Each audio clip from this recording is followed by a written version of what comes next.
आपल्या राज्यामध्ये मागच्या 4 दिवसापासून जे मुंबईला मराठा समाजाचा मनोज जरांगे पाटलांच्या पुढाकारातून जे आंदोलन सुरू आहे त्या अनुषंगानं आणि त्याच पद्धतीनं त्यांच्या मागणीमुळं ओबीसीचं आरक्षण कुठंतरी दूर घेतलं जाईल का बाबा, कमी करण्यात येईल का बाबा, या अनुषंगानं नागपूरमध्ये देखील त्या ठिकाणी साखळी उपोषण चालू आहे.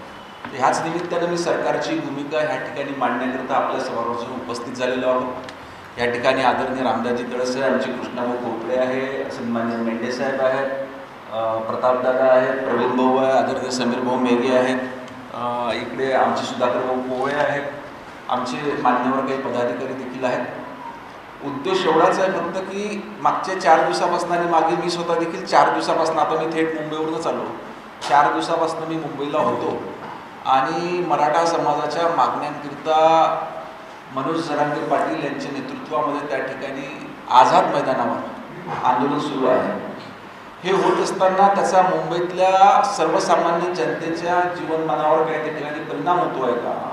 अनेक नोकरदार वर्ग मुंबईमध्ये आपण बघतो की जो सर्वसामान्य माणूस आहे, अनेक विद्यार्थी त्यांच्या शाळा, त्यांचे महाविद्यालय, आमच्या अनेक भगिनी ज्या रोज जाणं येणं करतात.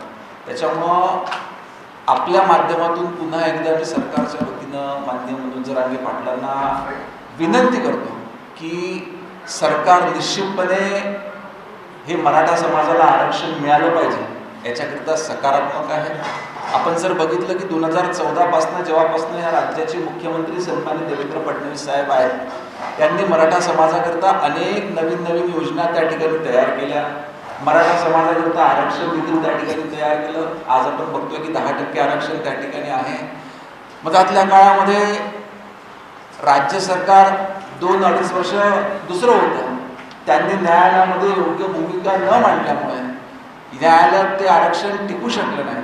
परंतु हे होत असताना दुसऱ्या माध्यमातून त्या ठिकाणी आपले अण्णासाहेब पाटील आर्थिक विकास महामंडळ असो किंवा इतर कुठल्या योजना असो, ह्या माध्यमातून मराठा समाजातल्या युवकांना रोजगाराच्या संधी, व्यवसायाच्या संधी, वेगवेगळे स्किल डेव्हलपमेंट ट्रेनिंग प्रोग्राम या माध्यमातून मराठा समाजाच्या उत्थानाकरिता अनेक प्रयत्न त्या ठिकाणी केले. ओबीसीच्या संदर्भात सांगायचं झालं तर आतापर्यंत आपण बघितलं तर ओबीसीचं स्वतंत्र असं मंत्रालय आपल्या राज्यामध्ये अस्तित्वातच नव्हतं. याच्यानंतर देखील आदरणीय देवेंद्रजींनी पुढाकार घेतला आणि स्वतंत्र ओबीसी मंत्रालयाची स्थापना आपल्या राज्यामध्ये त्या ठिकाणी केली आणि वेगवेगळ्या योजना ओबीसीच्या विद्यार्थ्यांकरिता देखील त्या ठिकाणी सुरू करण्यात आलेल्या आहेत.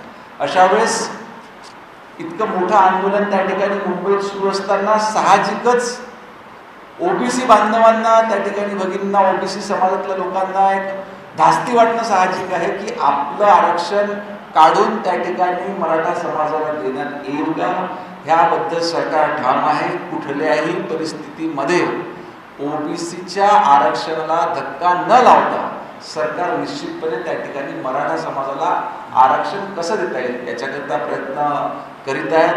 आदरणीय विखे पाटील साहेबांच्या नेतृत्वात जी उपसमिती त्या ठिकाणी तयार झालेली आहे, याच्या वारंवार रोज बैठका, त्याचबरोबर शिष्टमंडळासोबत चर्चा देखील चालू आहे आणि निश्चितपणे त्यातून काहीतरी सकारात्मक तोडगा त्या ठिकाणी निघेल.